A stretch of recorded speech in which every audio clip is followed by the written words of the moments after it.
Eu sou Natália Cuminali e agora começa mais um episódio do podcast Futuro da Saúde. No episódio de hoje vamos falar sobre os desafios do envelhecimento da população e a doença de Alzheimer. Eu quero começar trazendo algumas informações para situar vocês nesse tema. Em 2050, daqui a 30 anos, 17% da população mundial terá mais de 65 anos, ou seja, o dobro do que é hoje. A expectativa de vida também terá ganhos extraordinários. Sairemos da média de 76 anos para 88 anos em 2100, segundo a Organização das Nações Unidas. Pois é, isso significa que a nossa sociedade vai envelhecer. Teremos uma vida mais longeva e uma mudança no perfil populacional com o aumento dos idosos. O que isso significa na prática?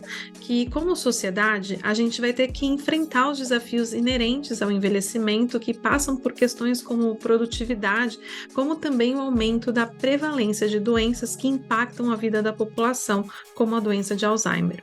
Hoje, temos 50 milhões de pessoas com demência no mundo. Estima-se que em 2050 esse número deve triplicar. Então, se hoje a doença de Alzheimer já impacta a sociedade de várias formas, no futuro a questão será ainda mais presente, seja com um diagnóstico acometendo um familiar próximo ou no dia a dia como profissional de saúde, gestor ou sociedade. E todo desafio fica maior quando as políticas públicas para lidar com essas questões são limitadas. Enfim, eu quis trazer esse resumo aqui para introduzir o que vamos falar aqui hoje. Vamos responder algumas questões. O que é envelhecimento normal?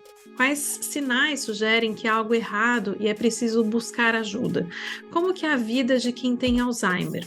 Como nos preparar para os desafios para essas próximas décadas? E para debater todos esses temas aqui comigo, eu tenho a honra de dar boas-vindas para Elaine Mateus, presidente da Federação Brasileira das Associações de Alzheimer, a FEBRAS. Ela é cofundadora do Instituto Não Me Esqueças. Seja muito bem-vinda, Elaine. Oi, Natália, obrigada pelo convite. Vai ser muito bacana esse papo, Elaine. E a gente também tem aqui no podcast o Dr. Marcos Cabreira. Ele é médico geriatra e doutor em ciências médicas pela Faculdade de Medicina da USP. Atua como professor de geriatria na Universidade Estadual de Londrina. Dr. Marcos, tudo bem? Seja muito bem-vindo. Olha, eu fico muito feliz de estar aqui com você, Natália, com a Elaine, com esse público aí, para a gente estar falando sobre uma doença tão importante e que está na vida de cada um de nós, né? Então, eu fico muito agradecido pelo convite e estamos à disposição para conversar sobre isso. Vai ser um papo muito bacana, Dr. Marcos. Antes de começar, eu tenho só um aviso. Não se esqueçam de assinar o podcast para não perder os próximos episódios. Em breve, a gente vai ter várias novidades por aqui. Esse episódio tem o patrocínio da Companhia de Biotecnologia Biogen. A primeira pergunta eu quero direcionar para o Dr. Cabreira. Doutor Cabreira, é bem básica essa pergunta, tá? Primeiro, quais são as diferenças entre o envelhecimento normal e a demência? O que é normal e o que deve ser sinal de preocupação? Poxa vida, Natália, essa é uma pergunta que dá para a gente começar, porque essa é a grande reflexão que cada um dos indivíduos faz em algum momento da vida, né? Esses números que você colocou, que a demência está aumentando a cada dia e que o Alzheimer está cada vez mais frequente, as pessoas já perceberam na vizinhança, na família, nas fofocas de família, já estão percebendo, ó, fulano, então fica todo mundo com medo desse tal de Alzheimer. E aí ele vai experienciando um envelhecimento e que a gente experiencia esse envelhecimento com o cabelo fica mais branco, a pele fica mais enrugada, o dente fica mais amarelado, o corpo fica diferente, tudo isso a gente está um pouco já esperando isso acontecer e a gente não fica tão impressionado quando isso acontece. Mas a questão da memória merece essa reflexão, porque nós mudamos também, e mudamos muito mais cedo do que a gente imagina. Eu falo que o envelhecimento chega antes do idoso, sabe, Natália? O envelhecimento ele já chega com 30, com 40 anos. O idoso em si, o conceito de idoso, vai chegar aos 60 anos. E a gente muda muito o jeito de funcionar a parte neurológica. Dá a impressão que muda para pior, mas nem tudo é para pior. A gente fica com uma dificuldade de memorização. E quando você percebe isso, né? Você esquece uma coisa, esquece outra, você fala, poxa vida, será que eu não estou com a doença? Por isso que é importante isso que você colocou. Isso é o envelhecimento normal, que lá na universidade a gente chama de senescência, mas a demência é diferente. A demência é quando você tem uma das alterações neurológicas que não está funcionando, tá certo? A ponto de atrapalhar a sua vida.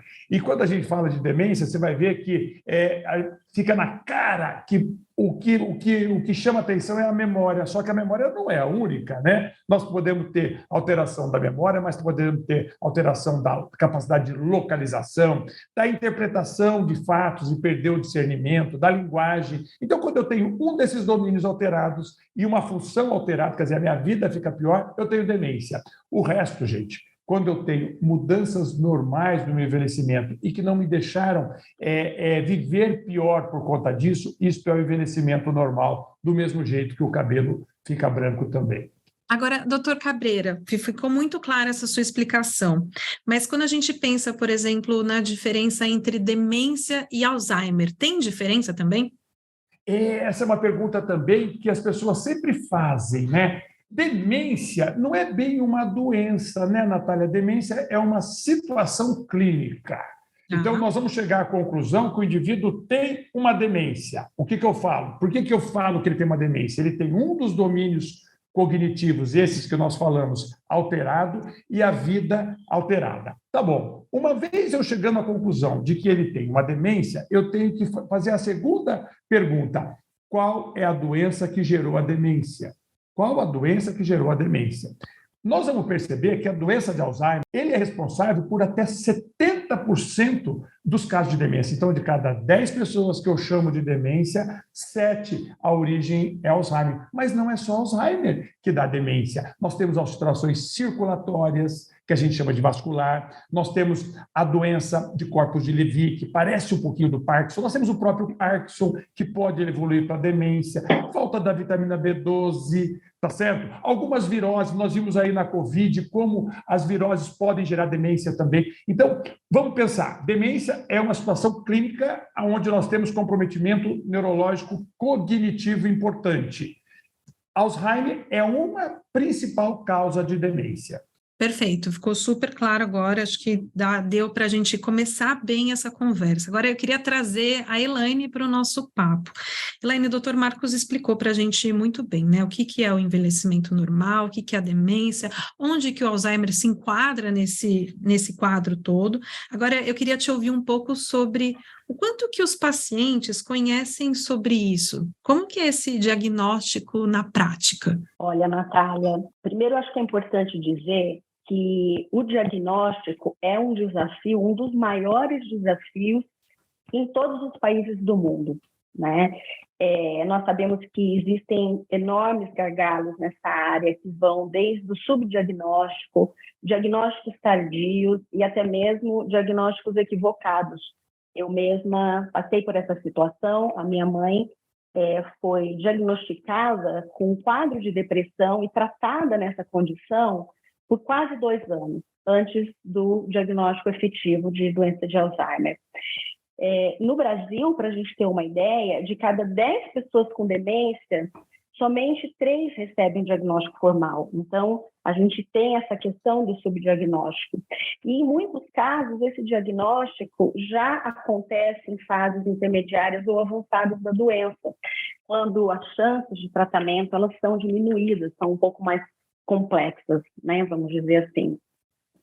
E aí a questão toda é por que isso acontece, né? Então, vamos lá, existem uma série de fatores, né? Um deles é a formação de profissionais da saúde para o diagnóstico. Acho que o Marcos trabalha nessa área, ele pode expandir, falar um pouco mais sobre isso, mas um estudo recente mostrou para nós que a maioria desses profissionais ainda acredita que as alterações indicativas de demência são naturais do processo de envelhecimento. Então, se algo não é considerado uma doença, não vai receber o diagnóstico e não vai receber, obviamente, o tratamento adequado. E aí, junto a isso, existem outros fatores que são estruturais. Um exemplo é o número de clínicos gerais e de especialistas que nós temos atualmente disponíveis na atenção primária, a concentração desses profissionais em determinadas regiões, em detrimento de outras. e a falta de cobertura de exames específicos relacionados a biomarcadores. Embora o diagnóstico da doença de Alzheimer seja predominantemente clínico, esses novos potenciais tratamentos que nós temos acompanhado nos últimos anos, eles dependem de exames mais sofisticados. Então, como consequência dessa estrutura, o tempo estimado entre a narrativa, né, de sintomas reportados para um profissional da saúde e a confirmação do diagnóstico no Brasil leva cerca de 1 ano e meio. Então, é um processo bastante longo, né, como a gente pode ver.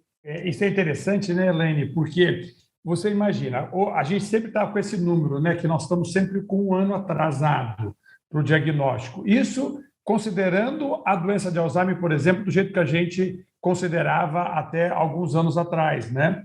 Quando a gente começa a pensar que é possível hoje fazer exame de líquor, fazer exame de sangue, fazer um exame da cabeça um pouco mais elaborado, para que nós consigamos fazer o diagnóstico até 10 anos antes, você imagina, né, o quanto que nós estamos atrasados nessa questão, né? Você vê que isso também é uma coisa que nós vamos estar conversando daqui a 3, 4 anos sobre isso, que o atraso talvez seja maior até do que 1 ano que a gente lamenta esse atraso, tá bem?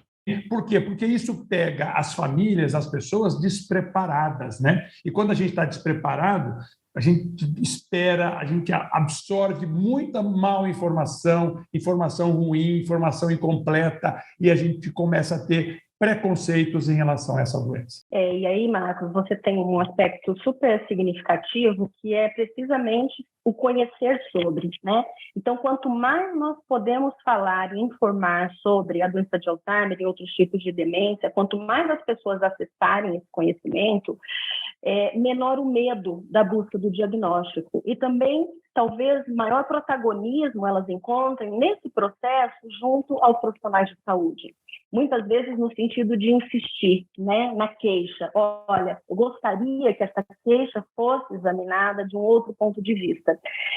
Tem um dado também interessante em relação à questão do diagnóstico, é que o grande número de pessoas com demência e também familiares que cuidam participaram de uma pesquisa em 2021, foi publicada pela Associação Internacional de Alzheimer, a ADI, e metade delas disseram que o medo do diagnóstico e o medo do preconceito são barreiras para o diagnóstico. Então, Natália, veja que conhecemos pouco, né? Eu acho importante que a gente fale muito sobre doença de Alzheimer, para que a sociedade, as pessoas possam conhecer melhor.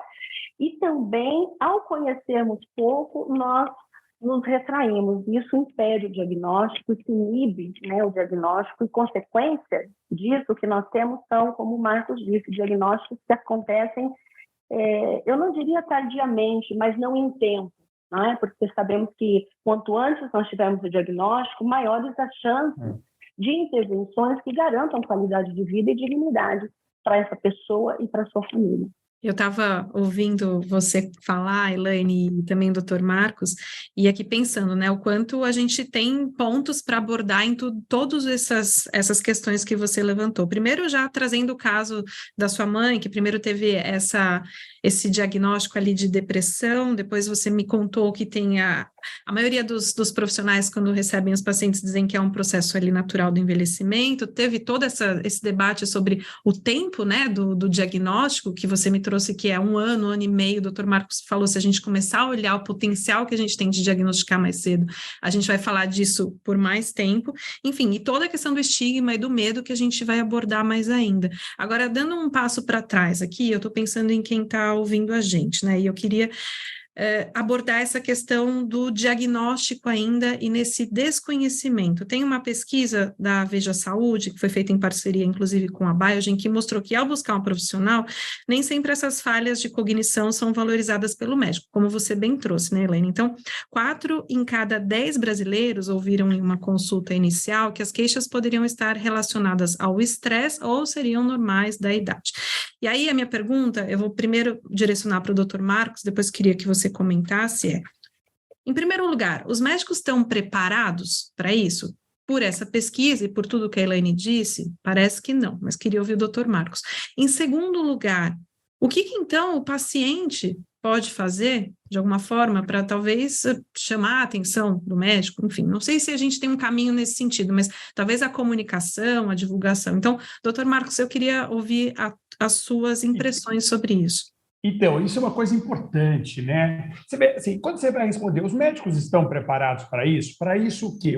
A doença de Alzheimer. Pensei, gente, olha, há 30 anos, quando eu comecei a falar sobre Alzheimer para as pessoas não sabiam nem pronunciar, nem escrever a palavra Alzheimer. Você veja que hoje todo mundo já sabe. Então, é uma coisa muito recente, e que tem um conhecimento muito vivo e muito dinâmico. Então, é muito difícil nós produzirmos profissionais de saúde preparados e atualizados para essa questão das demências e da doença de Alzheimer. Mas existe um esforço muito grande para isso. Então, mas mesmo assim, eu reconheço que existe um viés do médico que não enxerga. Por que ele não enxerga? Porque ele não reconhece, porque ele não tem o conhecimento. Mas também existe, tanto a Natália e a Elaine, eu acho que vocês concordam comigo, existe também o viés do paciente e da família. Quantas das nossas dificuldades cognitivas, tá certo? Neurológicas, elas ficam um pouco misturada com a nossa realidade psíquico e afetiva. Então, isso que acontece, por exemplo, no exemplo que a Elaine colocou da mãe dela, da depressão vir junto com o déficit cognitivo, e vem dessa maneira mesmo. E o que nós fazemos agora, nós leigos, né? Nós que não somos profissionais da área, cada um que está nos escutando, nós conseguimos achar soluções para isso, né? Quantas vezes, por exemplo, nós temos uma depressão e a gente não reconhece a depressão e começa a identificar que aquele sentimento é porque eu perdi o meu emprego? Não. Tem muita gente que perde emprego e não tem depressão, mas quando eu acho um culpado para aquele problema, é como se eu arranjasse uma solução, mas isso não é verdade. Então, essas dificuldades cognitivas de realização de tarefas, seja, olha, eu estou me perdendo na cidade, você veja como essa cidade está muito grande mesmo, né? Ou então eu não estou mexendo no computador. Poxa vida, o computador não é do meu tempo, né? Eu não tive uma boa educação. Então, vocês vejam que essa dificuldade em enfrentar essa inabilidade, essa incapacidade cognitiva, ela vem desde o indivíduo que avalia, tá certo? Também para o indivíduo que sofre, porque nós somos sempre jogados a arranjar uma solução para isso. Eu tenho isso na minha experiência de 30 anos. Essa queixa cognitiva, ela precisa ser ativamente pesquisada pelos profissionais para que isso apareça. Eu só vou te dar um exemplo. Nós temos uma cidade de Cambé, próximo de Londrina, com 110 mil habitantes, que nós fizemos um rastreio nessa cidade, fizemos um grande estudo e nós identificamos que 16% das pessoas acima de 50 anos tinham habilidades cognitivas abaixo do que elas poderiam ter. E essas pessoas eram grandes candidatas a desenvolver demência, e uma das causas sendo a doença de Alzheimer, nos próximos anos. Então, vocês vejam que precisou uma atitude ativa, proativa, de querer buscar isso também e querer reconhecer essa inabilidade. E, de novo, eu vou insistir, quando nós colocamos na nossa cabeça que a demência tem a ver só com memória. Não, ela tem a ver também com outros domínios. Eu quero insistir, quando o vô começa a contar piada errada e no momento errado e sem filtro, ele pode ter demência. Quando alguém tem dificuldade para se locar na cidade, que ele sempre andou bem, isso pode ser demência. Quando alguém não consegue achar a palavra certa naquele momento, e apesar de ter uma memória muito boa, ele também pode ter demência. Quando uma senhora tem dificuldade em executar um mesmo almoço para 15, 20 pessoas, como ela fazia aos domingos, na mesma velocidade, isso pode ser também sinal de demência. Vocês vejam? Então, nós temos que ter uma maior lucidez dessa doença, né? Por parte de quem é profissional e por parte de quem vai receber essa doença. Só que essa lucidez é isso, né? Por isso que nós estamos aqui nesse momento e por isso que a Natália tem esse trabalho maravilhoso de podcast, onde ela divulga essas informações para todo o seu público. Tem uma questão que o Marcos traz, acho que é fundamental nessa discussão, que quando a gente fala do preparo ou do preparo inadequado dos profissionais da saúde, a gente está falando para além dos médicos e médicas, né? Nós estamos falando de outros profissionais também, mas eu acho fundamental entender isso dentro de uma estrutura, não é? Porque, de fato, as profissões requerem experiência e também especializações. Então, eu acho que é natural, né? Não é possível supor que todos os médicos formados, recém-formados, tenham domínio de toda a complexidade que é o ser humano, né? Então, eu acho que isso é importante de reconhecer, como é importante saber também que a formação do público é fundamental nesse processo, porque se eu tenho sintomas de depressão, mas eu não consigo narrar isso para o meu médico, eu não consigo descrever isso com clareza, também ele vai ter dificuldade em fazer um diagnóstico, né? O mesmo para as demências. Se eu não consigo ter clareza do que significa um processo de envelhecimento que traz sinais de que há uma doença, né? Eu ou não reporto, ou também reporto muitas vezes de um modo como uma queixa sem importância.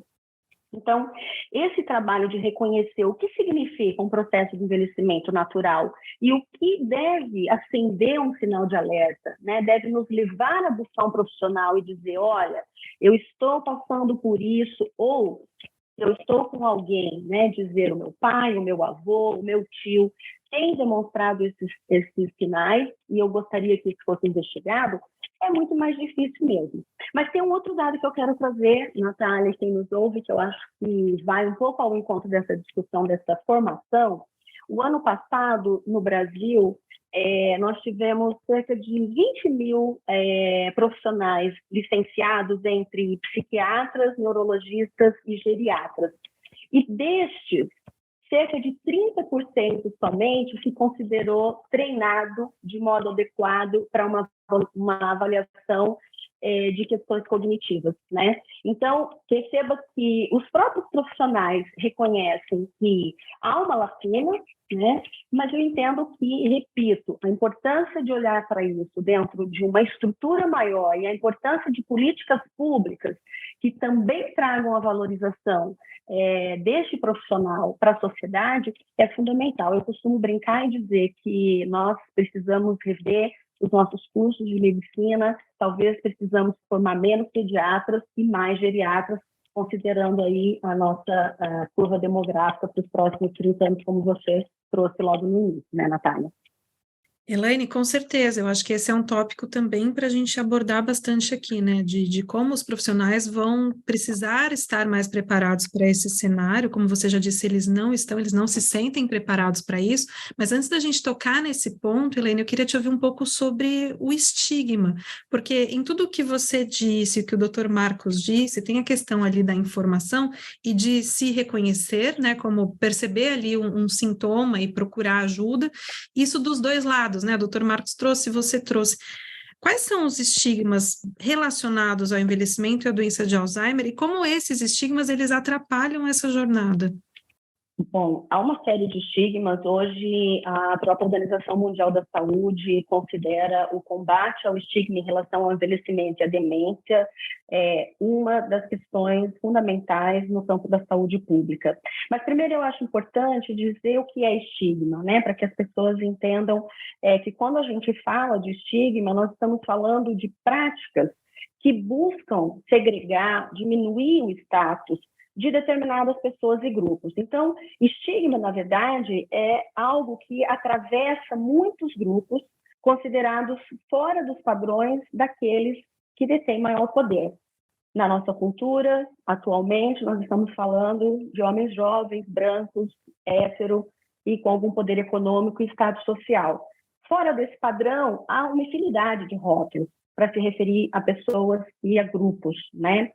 E esses rótulos, essas estratégias discursivas, ou seja, os modos como nós falamos, como nós interagimos com essas pessoas, eles vão atribuindo, né, características que são negativas e que ninguém quer para si, né? E por isso o medo, então, quando se fala da doença de Alzheimer. Porque ao redor da doença de Alzheimer existe a ideia de incompetência, inabilidade, fim, né? A ideia de que as pessoas com o diagnóstico da doença de Alzheimer são incapazes, não podem mais tomar decisões, não podem agir na sociedade, não podem se relacionar, inclusive afetivamente. Tudo isso são manifestações de estigma, que normalmente nós percebemos em maneiras de discriminação, né? O preconceito. Quando a gente fala está sendo preconceituoso, está discriminando, né? A gente está falando de como o estigma se manifesta. E quando a pessoa é uma pessoa idosa com Alzheimer, então você tem camadas desse estigma, né? Porque ela sofre estigma e preconceito por ser uma pessoa idosa e ela sofre estigma e preconceito por ser uma pessoa com demência. E se você ainda for uma pessoa idosa com demência, negra, pobre, aí você vai somando todas essas camadas, né? E o que resulta? Qual é a consequência do estigma? No caso das demências, a gente sabe que o estigma, já falamos disso, né? Ele impede um diagnóstico em tempo, porque eu tenho medo, eu tenho vergonha, então eu nem vou falar para ninguém e também não vou falar para o meu médico, né? Muitas vezes ele impede políticas públicas, porque se ninguém está falando disso, se isso não é uma pauta, né? Não há necessidade urgente de que se faça algo. Existem estudos que mostram que consequências do estigma, né? Uma das consequências do estigma, inclusive, é o suicídio. Né? A pessoa se sente tão envergonhada, tão diminuída em razão daquele rótulo, e no caso da demência isso não é diferente, que elas buscam por essa alternativa.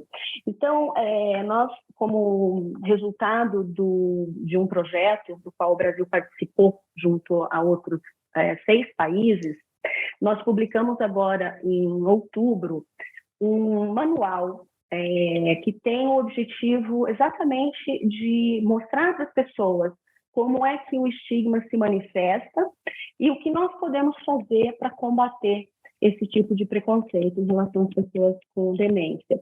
É um material super incrível, tem depoimentos e vozes e falas das pessoas que vivem com essa condição, mas também dos familiares que cuidam, né, para quem existe, para os quais o estigma é estendido. Quem quiser acessar, pode entrar lá no Instagram da Febrás, o material está à disposição lá para conhecer, e é uma maneira, né, não só da gente se informar, mas da gente ganhar poder também, né, e dizer para as pessoas, olha, espera um pouquinho, não vai falar isso não, né. Eu me lembro, vou só fazer um parênteses, Natália, porque tem uma expressão tão presente de estigma que parece difícil reconhecer, mas que muitas pessoas passam por isso. Logo no início do diagnóstico da minha mãe, eu estava com ela em casa, meu pai teve um problema médico, foi internado, e só éramos nós 3, eu precisava estar com ele, saber o que tinha acontecido. Fui com ela até o hospital, e na portaria do hospital, o atendente me disse, só pode entrar uma pessoa. E eu dizia, mas eu não posso deixá-la aqui. Então ela entra, não, mas ela não pode entrar sozinha. Até que eu tive que dizer, olha, a minha mãe tem Alzheimer. E ele virou e falou assim, mas não parece. Isso é uma expressão clara de estigma, né? Como deve se parecer uma pessoa com Alzheimer? Né? Isso está dentro de uma imaginação, de mitos, né? Exatamente de que a pessoa com Alzheimer é aquela que está totalmente incapacitada, inabilitada, provavelmente na cama, sem comer, enfim, né? sem capacidade alguma. Então, eu acho que há muito que se fazer em relação a isso, e isso é tão fundamental quanto formar bons profissionais. O que me chama muito a atenção eu que acompanho assim muita gente com Alzheimer, eu acho que as pessoas têm que entender que as demências, de maneira geral, elas são umas doenças crônicas.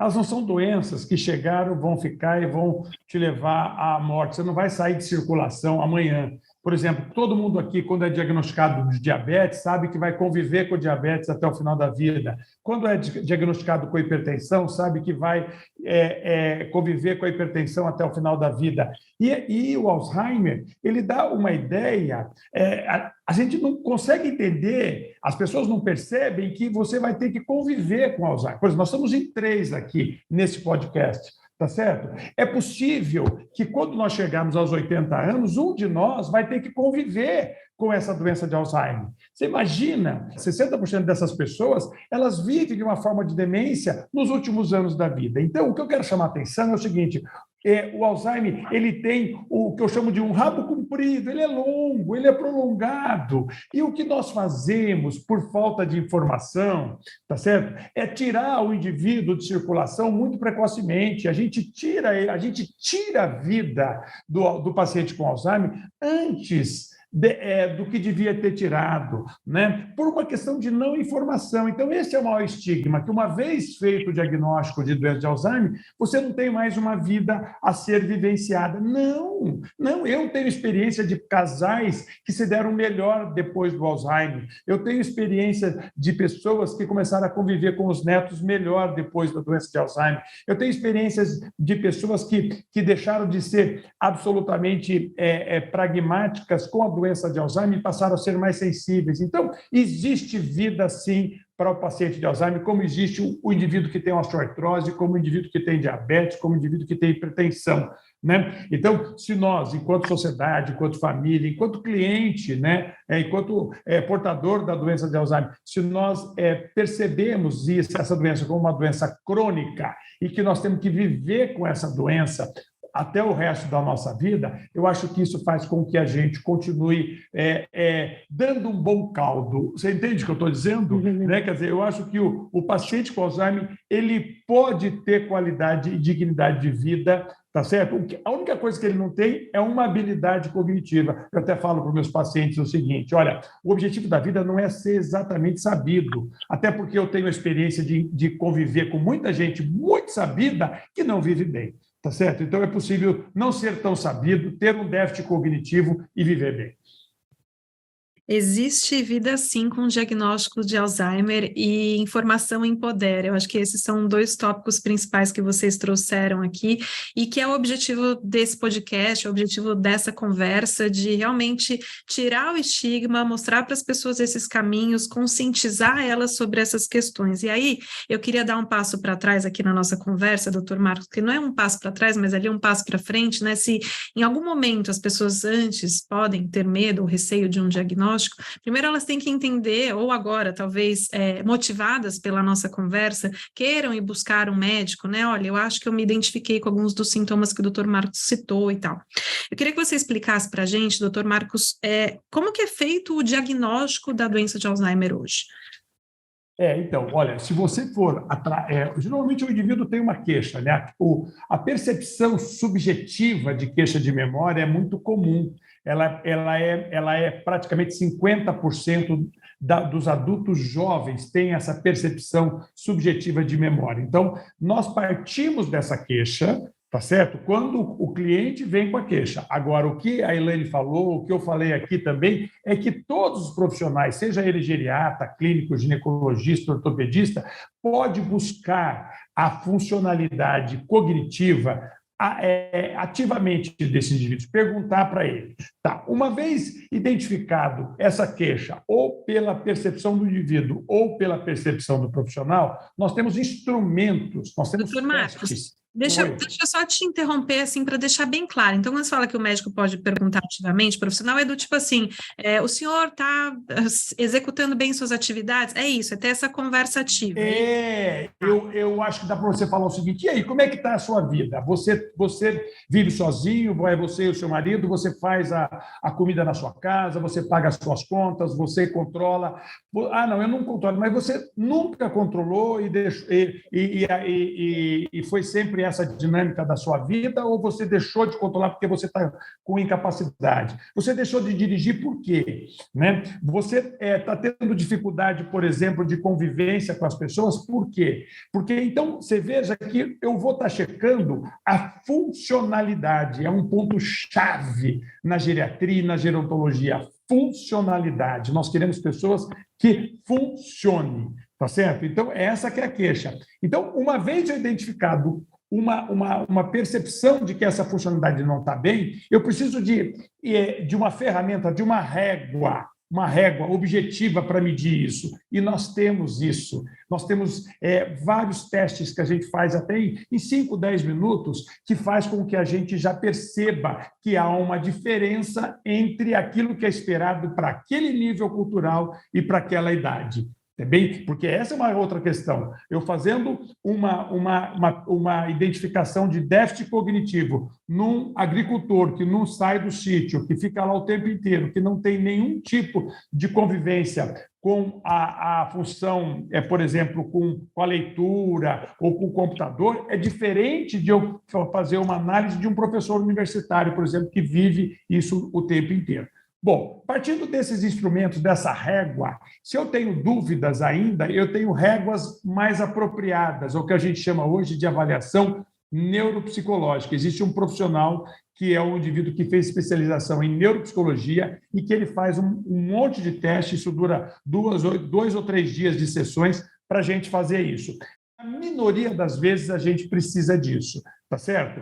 Aí eu vou atrás de uma imagem. O exame de imagem é fundamental. Por quê? Ele descarta outras coisas. Por exemplo, se ele teve infarto, se ele tem um tumor, se ele tem uma coisa que chama hidrocefalia, que tem como resolver esse déficit cognitivo. Então, a tomografia e, preferencialmente, a ressonância vai me ajudar muito. E, junto com isso, alguns exames de sangue que são fundamentais. Por exemplo, esse paciente podia estar com a tireoide ruim, né? E ele está com a memória ruim por causa da tireoide ou por causa da vitamina B12, tá certo? Ou por causa de uma anemia. Esse conjunto de métodos, tanto na anamnese, na conversa, de instrumentos de avaliação, de exame de sangue e exame de imagem, faz com que eu chegue para um diagnóstico da doença de Alzheimer, tá certo? Então, a partir daí, que a gente vai propor o tratamento. Quando a Elaine fala que precisamos ter políticas públicas para identificar isso, é porque isso, por mais simples que seja, não está acessível à grande população. Né? As pessoas que são atendidas pela atenção primária, elas não têm, de maneira uniforme, esse acesso a essa possibilidade. Eu queria, então, já aproveitar esse gancho que o Dr. Marcos deu e já perguntar para a Elaine sobre as políticas públicas. Primeiro, para entender o que a gente tem em relação a políticas públicas sobre doença de Alzheimer no Brasil. E, em segundo lugar, qual que é a diferença, por exemplo, de um paciente que faz essa jornada no SUS ou, por exemplo, na saúde suplementar, né, na saúde privada. E aí, um pouco do teu olhar, assim, de qual que é a importância da gente caminhar para que isso seja mais efetivo. Olha, Natália, eu vou começar pela questão das políticas públicas. Elas são fundamentais quando nós temos desafios como deste tamanho e dessa complexidade. Porque quando nós falamos da doença de Alzheimer e outras demências, nós não falamos da cognição, nós não falamos do tratamento neurológico, nós falamos de um ser completo, não é? Que requer equipes multidisciplinares e que, para além dele, né, a sua família precisa de atenção e cuidado. Então, a família, o cuidador familiar de alguém que vive com demência é igualmente uma pessoa que precisa da atenção do Estado de modo específico, especial. Então, nós temos trabalhado muito nesse sentido, agora está na Câmara dos Deputados, mas foi aprovado no final do ano passado no Senado um projeto de lei que tem esse propósito de pensar políticas públicas para as pessoas que vivem com demência e os familiares que cuidam. Esperamos que, assim que o Brasil, enfim, né, passe por esse processo agora de posse e retome as atividades no ano que vem, nós consigamos ter essa política aprovada. Isso é tudo? Não. não é tudo, né? Eu sempre digo que aprovar política pública é a parte mais fácil do trabalho. É preciso depois acompanhar, é preciso que a política pública seja implementada por meio de orçamento na lei orçamentária federal, que chegue aos estados e municípios e etc. Então, é uma caminhada longa, uma trajetória comprida, mas nós precisamos ter isso em mente e trabalhar para isso. Quando a gente pensa na trajetória desse paciente que acessa o sistema público em comparação àquele que acessa o sistema privado, a gente sabe que há diferenças, né? Em geral, para quem está no sistema privado, os caminhos são mais rápidos. Primeiro, porque ele não precisa passar pela atenção primária e ter um referenciamento para um especialista, ou seja, ele não precisa ir num clínico geral, vamos dizer, para então acessar um neurologista, um psiquiatra ou mesmo um geriatra. Então, ele consegue agendar a sua consulta com o especialista diretamente. Isso encurta o tempo para o diagnóstico, para as intervenções pós-diagnóstico, que são fundamentais, e facilita também acesso a exames complementares, como o Marcos já indicou, né? Tem nesse mesmo estudo que você mencionou logo no início, a pesquisa da Veja Saúde, os desafios para quem acessa o diagnóstico pelo SUS são maiores quanto ao tempo desse diagnóstico, nós falamos aí, em média 1 ano e meio, né? Acompanhamento médico regular também é mais complicado e acesso a cuidados multidisciplinares.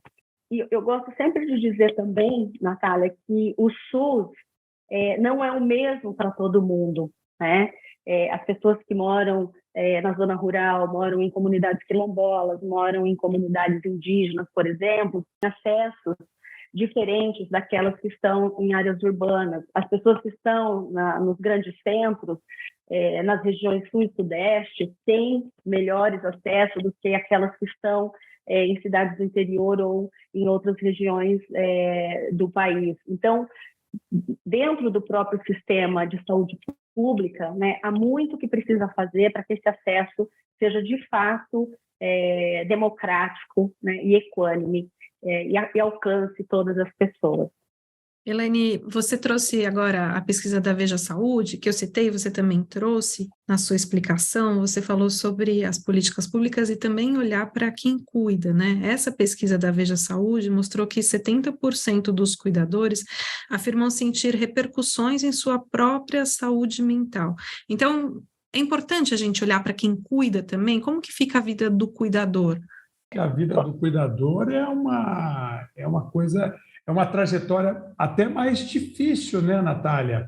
Existe uma coisa que a gente sabe que as pesquisas epidemiológicas mostram, que, por exemplo, as comorbidades, a mortalidade muitas vezes é maior no cônjuge, tá certo? Que tem a mesma idade, mas que não tem a doença, do que o portador da doença de Alzheimer.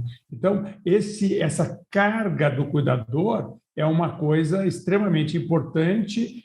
As pesquisas mostram claramente isso, que ele sofre demais, e por isso que a Elaine pontuou que não basta simplesmente dar remédio, fazer o diagnóstico, nós precisamos também acolher essas angústias desses indivíduos, né? Existem aí sim, tanto a Febras quanto a Abras, elas têm um trabalho muito grande também de ajudar esses cuidadores, e a Elaine pode até explicar um pouco melhor as possibilidades que esses cuidadores têm aí nessas instituições.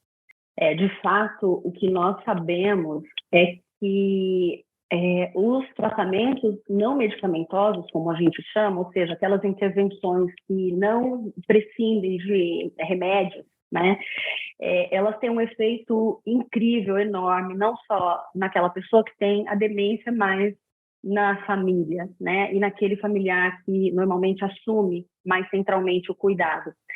As associações de Alzheimer no Brasil, todas elas oferecem grupos de apoio, né? E os grupos de apoio são para esses familiares, porque nós reconhecemos toda a sobrecarga emocional, financeira, física, social, enfim, tudo aquilo que decorre exatamente da ausência de políticas públicas e do estigma sobre essas pessoas.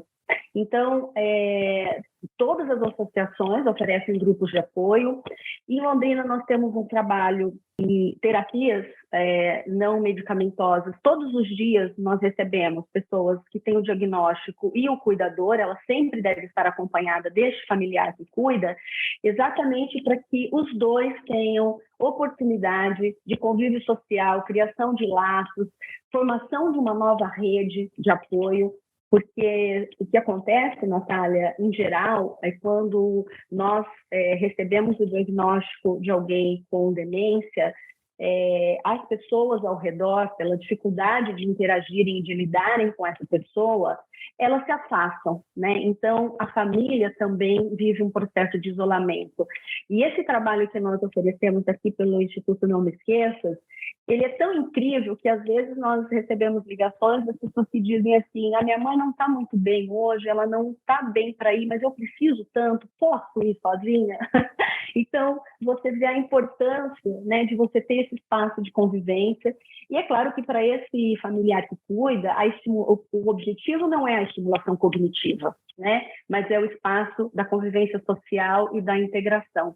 Então, o acompanhamento e o cuidado desse familiar, dessa pessoa que cuida, é fundamental. Isso para não dizer de outras coisas. No campo das políticas públicas, nós temos brigado bastante para que isso seja reconhecido como uma profissão, para que as pessoas, normalmente são mulheres, que deixam o mercado de trabalho para que elas possam voltar ao mercado de trabalho, então tenham políticas que as incluam depois disso e que isso seja reconhecido no seu processo de aposentadoria. Então, também há muito para se fazer nessa área aí. Que incrível esse trabalho, Elaine.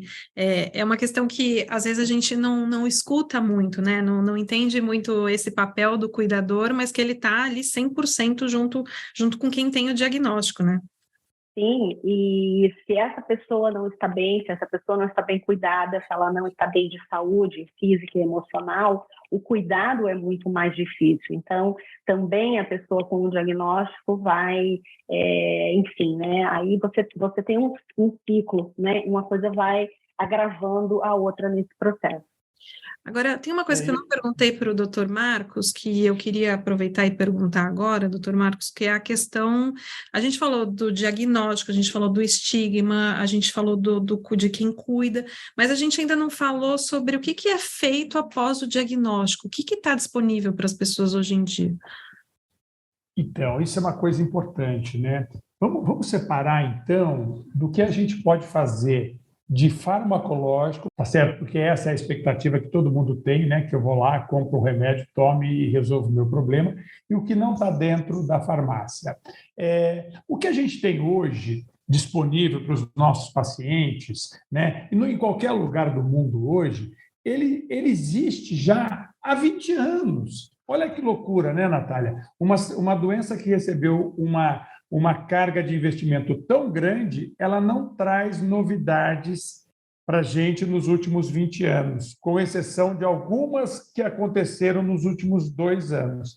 Então, hoje, quando a gente oferece os remédios, seja a rivastigmina, a donepezila, a galantamina, e para algumas pacientes a memantina, nós estamos falando de medicamentos que já existem há 20 anos, que estão no sistema público, que o indivíduo pode receber esses medicamentos. Tudo bem, aí não tem novidade. O que nós temos novidade muito grande é fora da farmácia. É isso que a Elaine colocou das medidas não farmacológicas, né? Hoje, as estratégias de estimulação cognitiva, você fazer um trabalho de exercitar a mente, você manter o indivíduo ativo dentro de casa, mesmo que seja de maneira não 100%, esse indivíduo ter condição de ter o mínimo de autonomia, o mínimo de independência, o mínimo de identidade. São coisas muito caras para o indivíduo que envelhece e mais caras ainda para o indivíduo que envelhece com demência. Então, toda essa estimulação é tão importante, por isso o Instituto Não Me Esqueça, por exemplo, com o projeto Capaz, ele consegue fazer isso, e nós poderíamos ter projeto Capaz no mundo afora.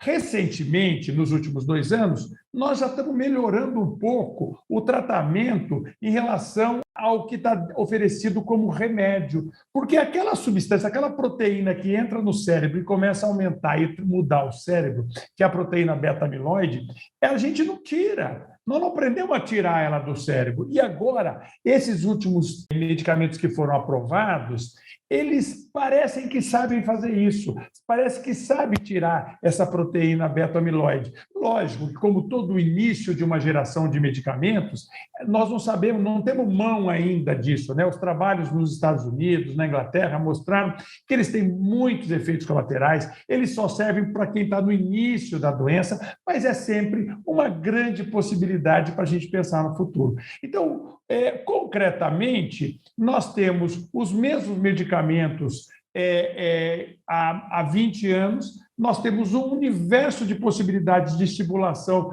cognitiva, tanto formal, com trabalho, estudos, projetos, quanto informal, que é aquela liberdade e autonomia que você dá para o seu familiar com Alzheimer lá na sua casa. Tudo isso faz com que esse indivíduo tenha uma vida boa. Muitos estudos mostrando uma coisa interessante: fazer um indivíduo que tem diagnóstico de Alzheimer fazer exercício já tem uma melhora na evolução. Fazer com que esse indivíduo tenha hábitos de vida saudáveis na alimentação já tem uma melhor evolução. Então, vocês vejam, né? Nós avançamos menos do que a gente quis do ponto de vista farmacológico, mas avançamos uma imensidão de avanço e que a gente foi até surpreendido com as medidas não farmacológicas. Eu quero complementar isso e também fazer justiça, né? Eu falei de uma lei federal, mas eu gosto sempre, acho importante reconhecer que os estados do Rio Grande do Sul, a cidade de São Paulo, o Distrito Federal, todos aprovaram no ano passado, se não me engano, no Rio Grande do Sul, um pouco antes disso, leis voltadas para o cuidado integral das pessoas com demência e do cuidador familiar. Isso é muito importante, porque eu acredito muito nos movimentos locais que nós podemos fazer, né?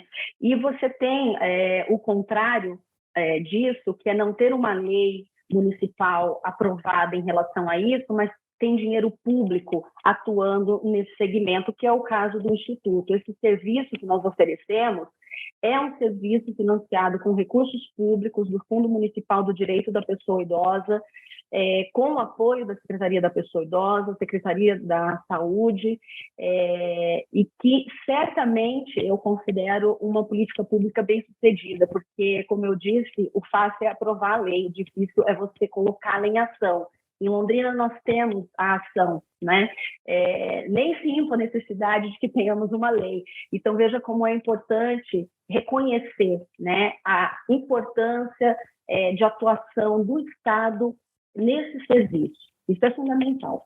Eu estou aqui ouvindo vocês e vendo o tempo e com vontade de que esse podcast dure mais 2 horas, mas eu tenho esse desafio aqui de trazer essas principais questões e de explorar, né, tudo que vocês podem trazer para a gente. E aí, como última pergunta, o que eu queria pedir para vocês uma reflexão.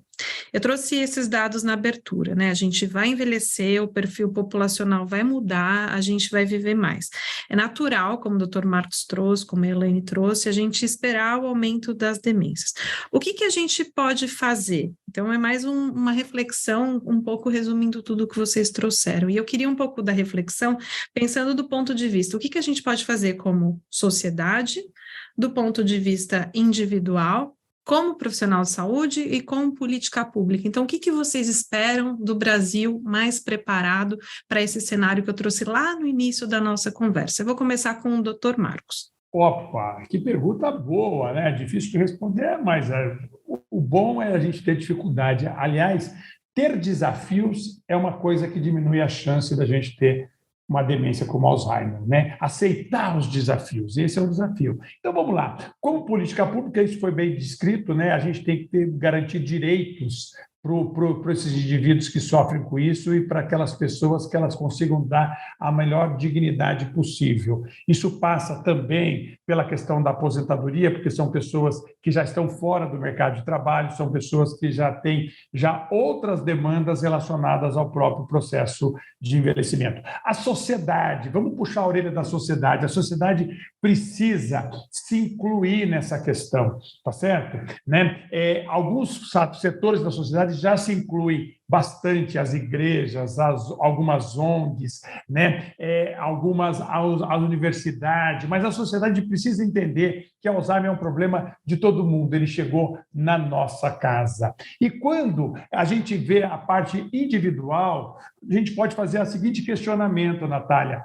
A gente conhece bem os fatores de risco, que faz com que, quando nós falamos que nós três aqui, um de nós três vai conviver com o Alzheimer depois dos 80 anos, nós reconhecemos os fatores de risco. Tem aqueles fatores de risco que a gente não consegue mudar, né? O fato de ser mulher aumenta o risco de ter Alzheimer, o fato de eu não ter morrido e continuar vivo, né? Quanto mais eu vivo, aumenta o risco de ter Alzheimer, e o fato de eu ter uma história familiar cheia de pacientes com Alzheimer aumenta o risco de ter Alzheimer. Essas coisas eu não mudo, mas eu posso mudar os fatores modificáveis. Por exemplo, a escolaridade, os países que melhoraram a escolaridade das crianças melhoraram as prevalências de demência, né? Além da escolaridade, a atividade mental do indivíduo na vida adulta e da aposentadoria. Isso é fundamental como fator de risco modificável. Controlar bem a depressão. Depressão é um diagnóstico importante que se confunde com demência, mas também precipita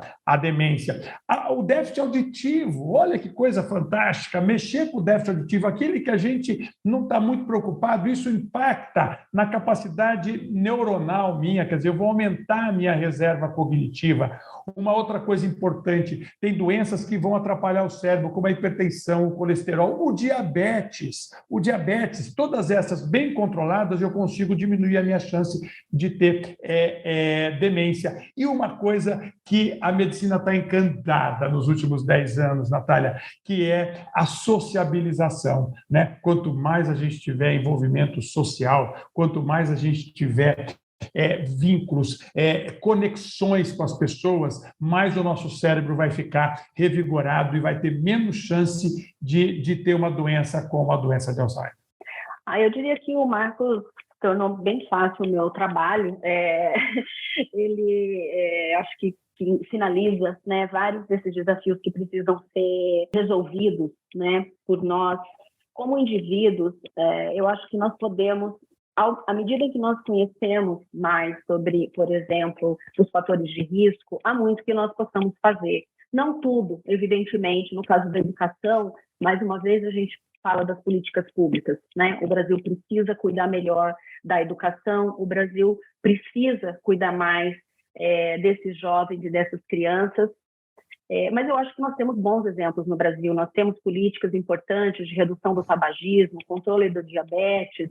O que nós precisamos é que essas políticas expandam e integrem as questões relativas à demência, para que as pessoas entendam que, ao cuidar da diabetes, né, ao cuidar do colesterol, ao fazer atividade física, elas estão cuidando do seu cérebro, elas estão cuidando da sua saúde mental. Então, tudo isso acho que precisa de maior integração, para que a gente possa, como vários países já fizeram, reduzir o número da prevalência aqui no Brasil também. Não é uma tarefa rápida, não é uma tarefa simples.